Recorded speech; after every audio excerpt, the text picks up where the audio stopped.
大家好，歡迎嚟到小熊貓說故事嘅頻道。我哋今日嘅故事係老師，我們愛你。你哋同老師嘅關係好唔好㗎？你哋又會點樣同老師表達你哋嘅愛意呢？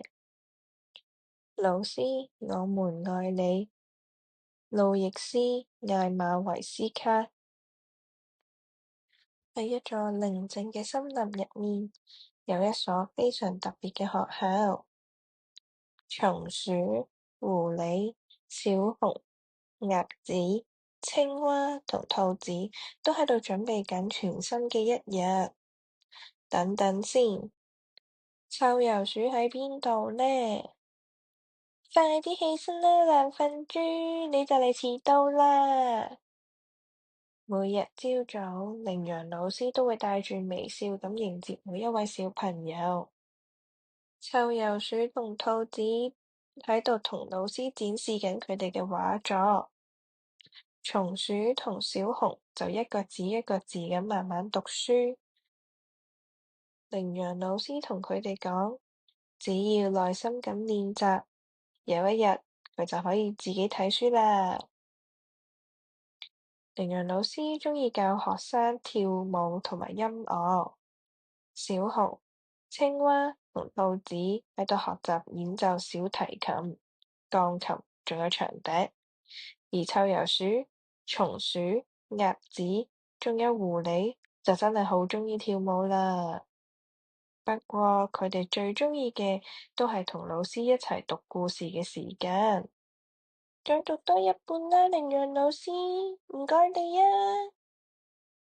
有一日朝早，已經到咗上堂時間啦，但係羚羊老師就唔喺學校入邊。大家等啊等，等啊等，羚羊老師都係冇嚟啊！老師係咪發生咗啲咩事啊？小熊喺度諗，我哋要去睇下。就喺呢個時候，羚羊老師打電話去學校嘅辦公室。真係好唔好意思啊，咁遲先通知你。但係我病咗啊，今日冇聽到鬧鐘聲，所以今日去唔到學校教課啦。羚羊老師成個朝早都喺度休息，直到門鈴響起，叮當叮當。會係邊個呢？當佢打開門，佢見到佢所有嘅學生都企喺門外面。哇！真係好好嘅驚喜啊！我哋話你病咗啊！臭油鼠咁講。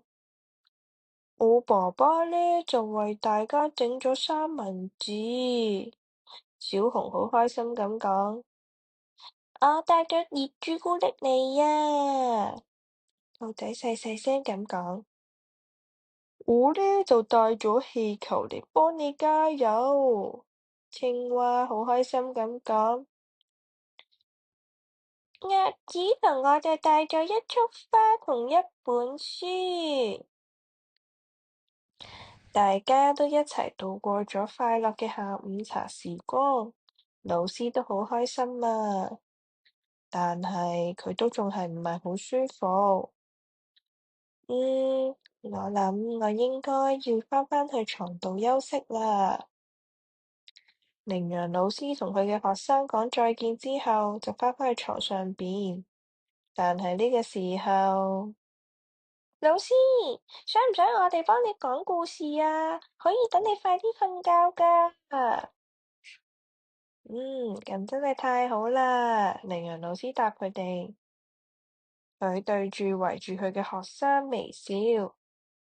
羚羊老師聽住臭油鼠、松鼠、狐狸、小熊、鴨子、青蛙、兔子輪流講故事。佢嘅學生能夠為佢講故事，佢覺得好驕傲啊！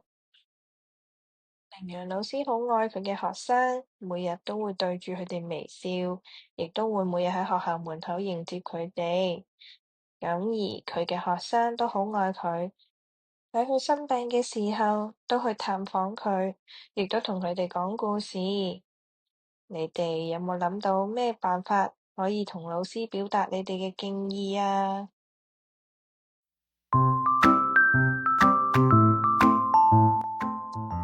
如果你鍾意我哋嘅故事，歡迎你訂閱我哋小熊貓說故事嘅頻道，記得 like 同 share 俾朋友仔啦！我哋嚟緊會出更多廣東話同英文嘅故事，下次見！